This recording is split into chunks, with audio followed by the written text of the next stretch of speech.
అదే RTV app వార్తల్ని క్షణాల్లో చదివే అవకాశం ఉంటుంది. ఒక న్యూస్ పేపర్, ఒక టెలివిజన్ ఛానల్ మీ చేతుల్లో ఎప్పుడు ఉంటాయి. బీఆర్ఎస్ పార్టీ ప్రధాన నాయకులకి ఈడీ గండం మొదలైందంటే అవుననే చెప్పొచ్చు. మొన్నటికి మొన్న ఎమ్మెల్సీ కవిత, జాగృతి నాయకురాలు కవిత ఈడీ కేసులో ఎదుర్కొంది. జైలు శిక్ష సైతం అనుభవించి బెయిల్ పైన బయటకు వచ్చినటువంటి విషయం విత్తే తాజాగా హైదరాబాద్లో గత ప్రభుత్వ హయాంలో ఈ ఫార్ములా రేస్ కార్ రేస్ వ్యవహారంలో బీఆర్ఎస్ వర్కింగ్ ప్రెసిడెంట్ మాజీ మంత్రి సిరిసిల్ల ఎమ్మెల్యే కేటీఆర్కి ఈడీ సమన్లు జారీ చేసింది. ఈ నెల 7వ తేదీన హాజరు కావాలని చెప్పేసి ఆ సమన్ల సారాంశము, అతనితో పాటు మరో 2 అధికారులపైన ఈడీ కొరడా జూలిపించింది. దీంతో స్థానికంగా చర్చ జరుగుతుంది. సిరిసిల్లలో స్థానిక ఎమ్మెల్యే మాజీ మంత్రికి సమన్లు జారీ చేయడం పట్ల పెద్ద ఎత్తున చర్చ జరుగుతుంది. మొత్తం మీద ఎన్ఫోర్స్మెంట్ డైరెక్టరేట్ ప్రధానంగా ఏ విధంగా ప్రశ్నించేటువంటి అవకాశం ఉంది. బ్రిటన్, యూకే ఫండ్స్ ద్వారా మరి ఫెమా నిబంధనలు ఉల్లంఘించారా, లేదంటే ఇతర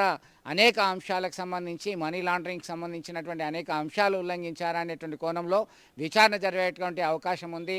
మరి దీనికి సంబంధించి ఇప్పటికే 55 కోట్లు హంఫర్ట్ అని చెప్పి వస్తున్నటువంటి వార్తల నేపథ్యంలో ఏం జరగబోతుంది, కేటీఆర్ ఈడీకి ఎదుట హాజరవుతారా, దానికి సంబంధించి పరిణామాలు ఎలా ఉండబోతున్నాయి. ఒకవైపు రాష్ట్రంలో ఏసీబీ కేసు నమోదు చేయడానికి సంబంధించి గవర్నర్ అనుమతి ఇవ్వడము, అలాగే ఆ తదనంతర పరిణామాల నేపథ్యంలో ఈడీ సైతం రంగంలోకి దిగడంతో కేటీఆర్ పరిస్థితి ఎలా ఉండబోతుంది అనే దాని మీద పెద్ద ఎత్తున చర్చ అయితే కొనసాగుతుందని చెప్పుకోవచ్చు. మరిన్ని వీడియోస్ కోసం ఛానల్ ని సబ్స్క్రైబ్ చేయండి. లేటెస్ట్ అప్డేట్స్ కోసం వాట్సాప్ ఛానల్ ని ఫాలో చేయండి. అండ్ లింక్ డిస్క్రిప్షన్ లో ఉంది.